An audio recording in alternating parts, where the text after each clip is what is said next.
right. Well, here with us is Stephen Ray, and he's going to talk about Silence. how he got into Figu. Yeah, I'm excited to hear where you grew up, and yeah, just tell us a little bit about your backstory. I grew up in a small town, northwestern Ontario, named Nipigon. It's located right at the crossroads of Canada. You actually have to go through my town to get from eastern to western Canada. It's a small bridge over the Nipigon River. Played lots of hockey growing up. It's a very religious town. There's like 8 different churches in this small town. I was always questioning, trying to find the truth, searching here and there. Nothing ever really fit. And then actually I came across Michael's documentary and Did They Listen? That changed everything. It led me to Figu. And from there, I started studying, like, the basics, how everybody gets into it, the ufology, right? And then I found the spiritual teachings, and that changed everything for me. It allowed me to begin to learn how to control my thoughts, my feelings, and manifest what I wanted manifested, and change, or rather grow into who I've always wanted to become. And that's still a processing that's happening. That's life, right? It's going to happen from now until the day we die, and so on and so forth, into the being and non-being of existence. I found Figu to be the most, it was everything I already knew. It was just there presented, and I knew this already. Supposed reality. Yeah, I started exploring the teachings, learning about myself and the energies around me. Things started happening. My poetry started getting published. My life made a big turnaround. For a long time, I was pretty into drugs and alcohol, like hard drugs, opiates. Drank a lot. I got clean. I started questioning everything again, trying to find myself again, and that led me to start searching again for what was real in life and what wasn't real, and how to disseminate that all for myself. What about the UFO part to the whole Figu thing? How do you like that? Yeah, I actually didn't expect anything like that to happen. I started studying the teachings and meditating daily, heavily meditating daily. And then a few months later, about 2 months after my first poem was published within Figu, I was outside of my backyard contemplating the Gewalt Same, Gewalt Lazijkeit with my unconscious and conscious consciousness, and how I could best use that logical, reasonable might. And I had an impulse to look up. And right above my head was a very long, very bright blue ship. It was rectangular, and it was made of solid light. I don't know where it came from. I don't speculate too much. You could lose yourself in those possibilities. It was interesting. It was the first time in my life I'd ever experienced anything like that. Very exciting. So you didn't start your process with the whole UFO story, Billy Myers No, UFO that's pictures and stuff like that. for a small period of time, very small period of time, maybe a couple of months. I searched into that stuff, the Bigfoot stuff and telekinesis and psychokinesis, pyrokinesis, and all that cool stuff, searched that stuff up. And I was always looking at that link to the spiritual teaching, to Introduction to the Spiritual Teaching by Smiaze. And then sure enough, one day I went right in there. I started reading it, and everything just clicked. My whole life made sense at that moment. All of my experiences that led me to that point, it all just kind of clicked. And I realized that the mission was something I've always been involved with in past personalities. And I've been learning how to live that, learning how to be the truest I can and help others find their truest selves. I use my poetry to do that. My poetry helps me to contemplate and to figure things out in a way that's more like a mental imaging. And then I find the beautifully sequenced words and bring them forth. Awesome. No, actually, I do poetry myself. Besides poetry, I did hip hop music ever since high school. But no, I did spoken word poetries down at downtown. And I love doing those. I just love how intimate the crowd is. Try to catch every word that you're saying. I don't know, the atmosphere is a lot different than the music scene. So I definitely respect the. Do you go any poetry slams yourself? Do you do any of those? Haven't yet. No, No. I've been looking into it. I'm also considering releasing a collection of poetry, but right now my big contemplation on that one is, do I have the ability to monetize the passion, right? Which is a way of life, I suppose. It's a way of finding your true self, right? You find a passion and you make it yours, and you can grow with it, such as your podcast, right? Mm-hmm. You found something that was yours and you made it yours, and now you're growing into it. And look at where you guys are now. You got Michael on every Monday. That's amazing. So that's what Yeah. I'm trying to do with my poetry. But right now, my big issue is monetizing or just giving it to Figu. Mm-hmm. I would like, I'd like to give it to Figu, but at the same time, I don't want to be working for the man anymore. Yeah.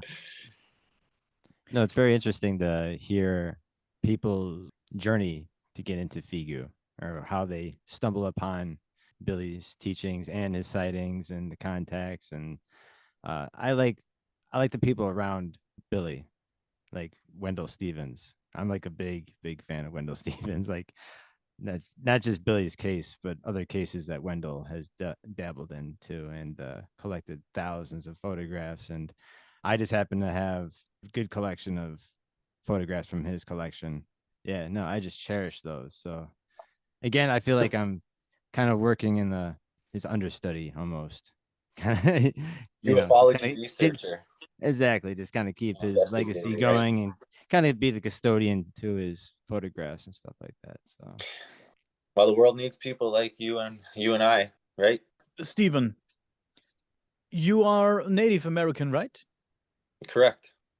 Do you see any connection between Billy Myers' teachings and your spiritual roots? Oh yeah. Oh yeah. Tell us about it. Um, I have a hypothesis that it was the teachings were given to us at a way earlier point in time, just through how misinterpretation, and most of our history is spoken language. We didn't really begin writing until about a century ago. Our histories, it was told from word of mouth. So most of our Native American history, from what I can gather, started actually in South America around the time of the Incas and whatnot, about 10,000 years ago or so, give or take around that time.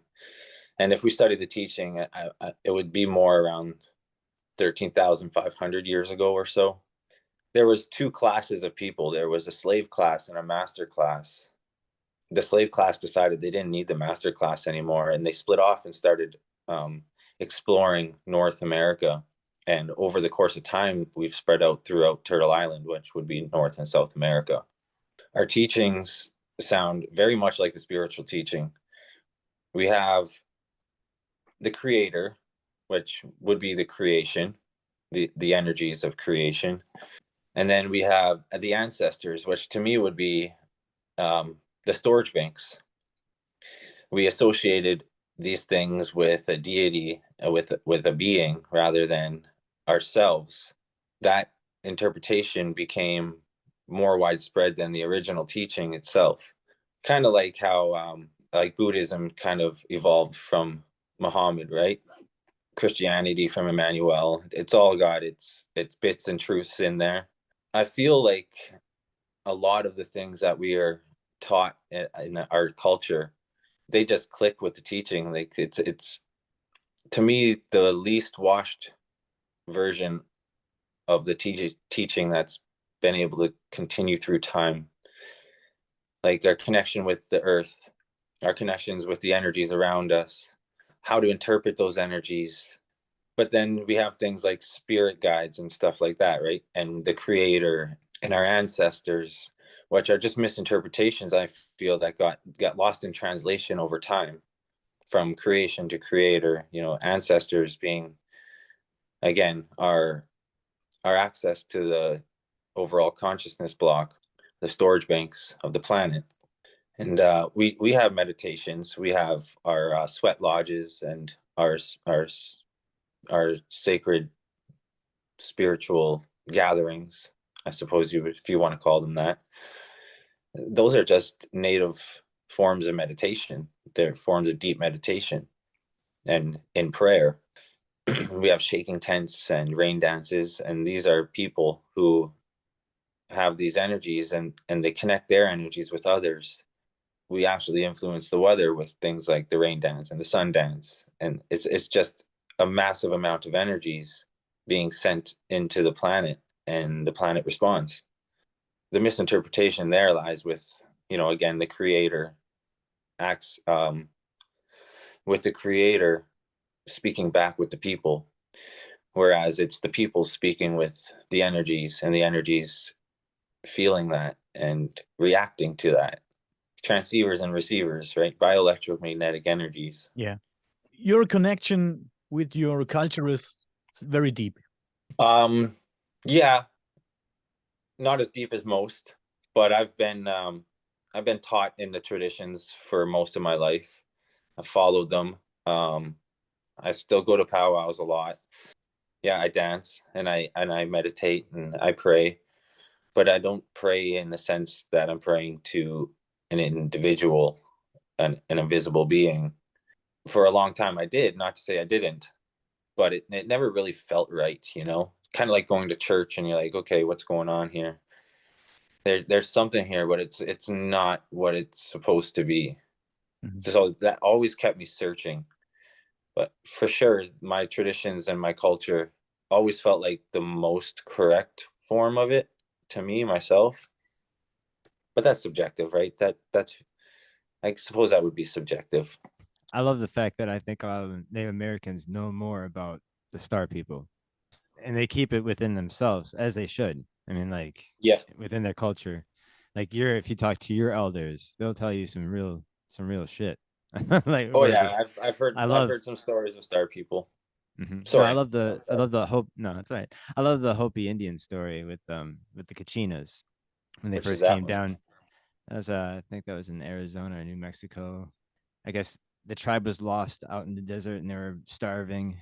Gods came out of the sky and led them to food, and then taught them agriculture and mathematics and astronomy. And again, they were working with the people, and then they promised one day that they would return, and then they were making Kachina dolls too, so that they would give to their children, so that it's a reminder that one day that these people will come back, so they won't be as scared when they do see them. But yeah, again, I love how there's so many stories in the native culture, but again, you don't really hear too many of them because a lot of them are secret. And My people are woodlands Ojibwe. is that your tribe? My tribe itself would be the clan would be the Turtle Oh, Clan. the Turtle Clan. Okay. Turtle Clan, yeah. There's not very many of us left.